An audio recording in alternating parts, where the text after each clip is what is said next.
wilayah adalah tanggung jawab kita semua. Sehingga ketika terjadi bencana seperti tanggal 17 tadi, 17 Maret malam Sabtu kemarin, ketika ada beberapa wilayah mengalami kondisi tertentu, adalah tugas kita semuanya untuk mengcover hingga penanganan kebencanaan itu dapat tertangani dengan baik.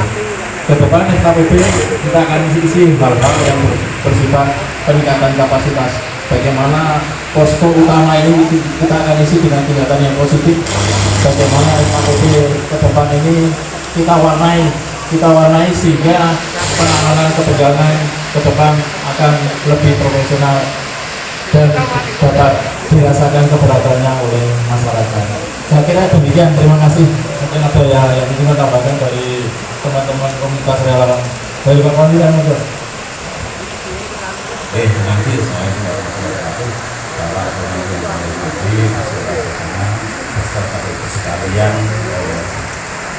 baik relawan maupun lembaga lainnya yang juga pada kesempatan hari ini yang kami hormati, beberapa hal yang mungkin sekedar penguatan berkaitan dengan perlunya perencanaan penanggulangan bencana di Kecamatan Pati. Jadi sistem organisasi ini memang perlu dikuatkan lagi.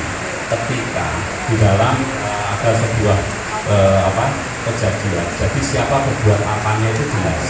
Artinya nanti yang bagian asesmen siapa, terus kemudian olah data siapa, nanti penanganannya seperti apa, termasuk juga pembagian berkaitan dengan jika terjadi sebuah kejadian. Contoh kemarin mungkin dari masing-masing wilayah yang memang notabene kesekretariat atau organisasinya itu ada di level kelurahan. Saya kira akan mengkondisikan di wilayah sendiri dulu, di wilayah kelurahan. Kemudian organisasi yang levelnya ada di kecamatan, seperti kami sampaikan, tagana itu kan tidak di kelurahan, akan tetapi di kecamatan.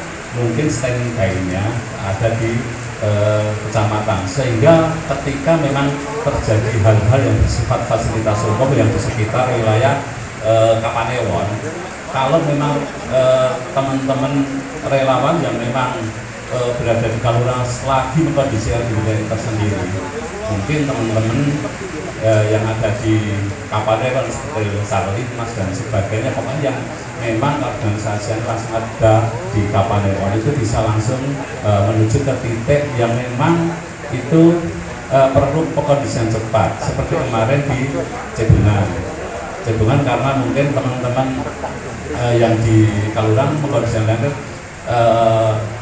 perlu itu segera ditangani. Teman-teman yang standby di Kapanewon dia langsung bergeser ke situ. Terus kemudian berkaitan dengan alat juga kalau bisa segera disiapkan. Kalau memang ada tanda-tanda ya disiapkan. Kapan saja, di mana saja. Ketika ada panggilan, ada kebutuhan, ya langsung merapat. Jangan sampai alat itu yang memang fasilitasnya diberikan untuk pengkondisian tapi tidak berfungsi, itu kan juga kasihan yang alat itu kalau tidak difungsikan. Saya kira seperti itu. Jadi monggo mungkin koordinasinya juga bisa diperkuat, yaitu berkaitan dengan komunikasi. Kalau selama ini kan menggunakan grup WA, padahal di Kapanewon sebagai unit lag, saya kira juga punya frekuensi tersendiri, yaitu mungkin unit op ya, mohon maaf, unit kata di kelurahan itu pasti memiliki frekuensi yang memang itu bisa digunakan. Saya kira itu juga perlu difungsikan sebagai bahan untuk koordinasi, untuk menyampaikan secara cepat kejadian-kejadian yang mungkin ada di baik wilayah maupun yang lainnya. Saya kira seperti itu kurang lebihnya. Dan jelas karena kita sudah difasilitasi, marilah kita fasilitas ini posko baik dengan yang lainnya difungsikan. Dan yang jelas mari tetap semangat. Itu saja, terima kasih. Assalamualaikum warahmatullahi wabarakatuh. Assalamualaikum warahmatullahi wabarakatuh. Bapak Ibu yang saya hormati, relawan Pak Sampang, saya akan menanyakan terusnya ke Pak Ibu, itu bukan masalah bencana alam. Namun di sini saya cerita dulu. Itu nanti efeknya jelek karena apa? Pak RT RW mau menggut, kalau nggak pakai saya RT RW, saya tak mengundurkan diri. Nanti nggak semuanya seperti itu. RT RW berubah, tidak ada RT RW. Makanya ini minta perjelasannya, pengurusan KTP, KK dan sebagainya. Bahkan Lurah tidak tahu itu. Nah itu ini sosial, kita harus bisa menangani juga bencana sosial itu. Nanti RT RW tidak sanggup, nanti repot nanti kan gitu. Makanya kalau bisa tolonglah Pak Newon, kalau tidak pengantar RT RW atau Pak Lurah, jangan sampai membuat elemen. Contohnya tempat saya, RT tidak tahu itu anggota saya, tahu-tahu pendatang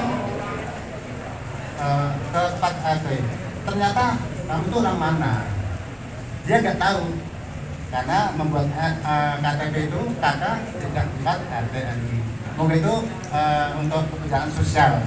Mungkin nanti kebijakan dari Pak Panewu, untuk keterangannya nanti bisa disebarluaskan ke semua anggota dari masyarakat dari kebijakan Panewu. Demikian yang saya sampaikan. Kurang lebihnya mohon maaf. Assalamualaikum warahmatullahi wabarakatuh. Pak Toto. Jadi memang sekarang ini kita pada era yang dinamakan era Interneting of Things. Jadi apa-apa diinternetkan. Jadi sekarang itu jangankan ini Pak KTP kan. Orang bangun saja sekarang itu sudah tidak tahu. Besok itu ada soft opening sebuah kafe, itu sampai sekarang tuh saya nggak ngerti. Ngerti sono. Jadi sajanya aku ya mundur soal camat.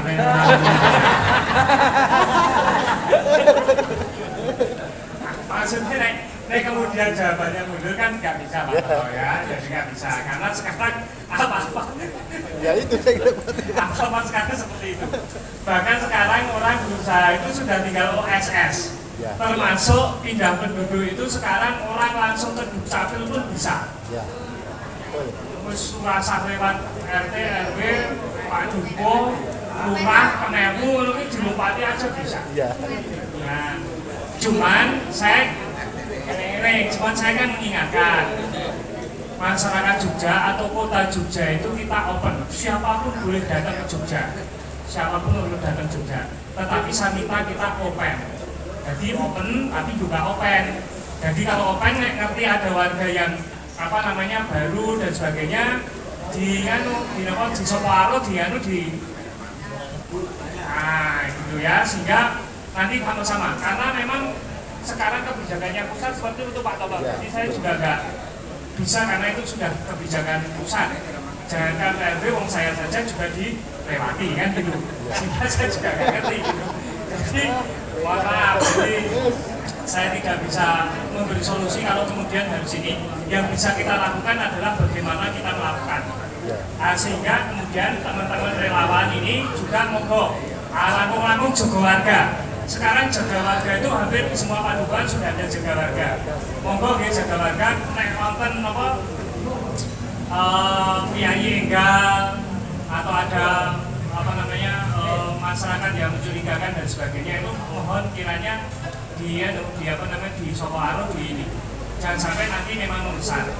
Bahkan saya tadi baca beberapa itu saking opennya kita itu ada yang kemudian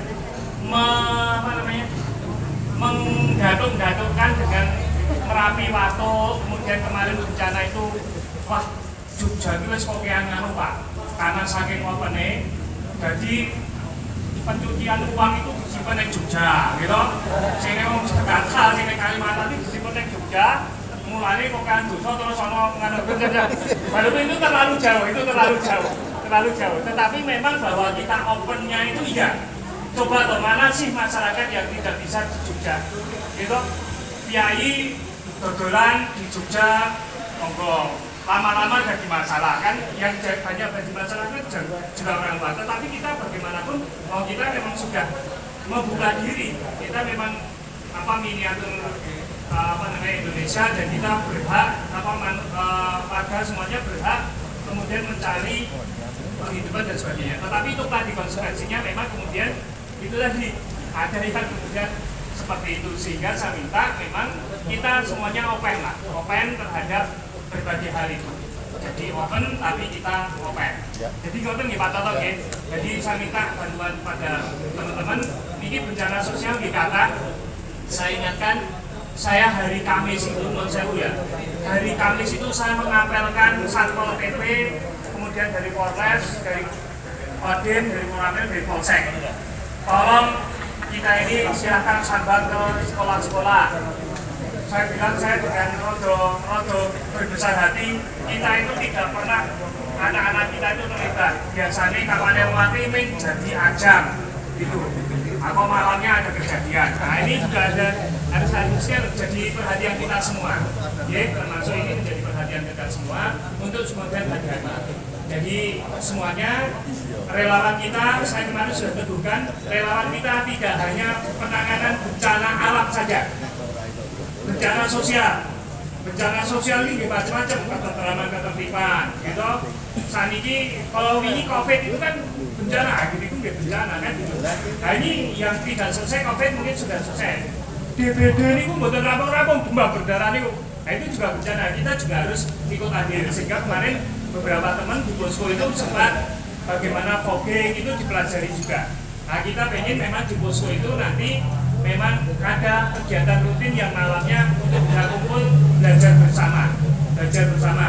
Saat ini kata relawan ketitipan sensor yang raiso nyekel sensor, nah itu juga ada misalkan, nah itu misalnya gitu, nah ya ini misalnya ya, nah ini juga harus belajar sensor misalnya, misalkan begitu. Ada juga teman-teman yang fungsi misalkan atur lalu lintas kan, karena misalkan lebaran kan harus ikut ngatur lalu lintas. Nah, ngatur lalu lintas nggak bisa gitu, malah jadi ruwet kan. Kalau maju aturan ininya nggak tahu kan gitu. Kalau di sini kan depan yang berhenti, kalau begini yang kan berhenti dari belakang dan sebagainya nggak ngerti. Aku ini mumet malah. Nah ini juga perlu dipelajari. Nanti coba kita juga tingkatkan kapasitas terkait hal itu, termasuk juga terkait dengan penanganan P3K, PPGD dan sebagainya.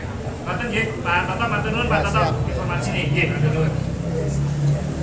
Dan kemudian juga dengan dipadukan dengan Hari Keistimewaan Ngayogyakarta Hadiningrat, sehingga nanti kita tidak lagi di luar, moga-moga tidak lagi ke Kaliurang, tapi di seputaran kita.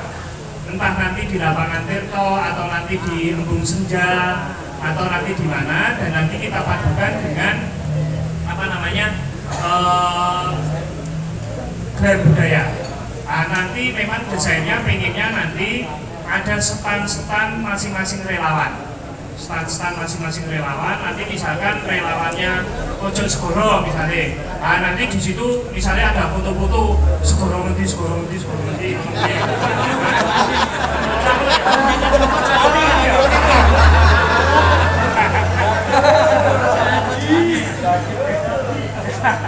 Ya enggak, pokoknya potensinya apa gitu ya, gitu berbagai kegiatan termasuk seperti itu. Nah, nanti kita siapkan bersama-sama. Ya, kenapa kemudian kok dibarengkan dengan gelar budaya? Kenapa dibarengkan dengan gelar budaya? Karena pengennya keberadaan relawan kita sebanyak mungkin diketahui oleh masyarakat. Nah, nanti silakan misalkan Ojo Segoro misalkan gitu, nanti ada nomor call centernya misalkan gitu kan, misalkan begitu. Kemudian Linmas call centernya mana, Ransen mana, Sersena mana, begitu. Termasuk potensi-potensi yang ada dan termasuk peralatannya apa dan sebagainya.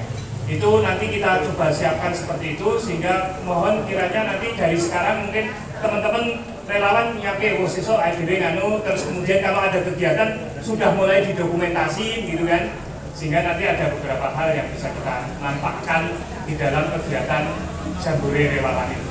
Jadi, gitu.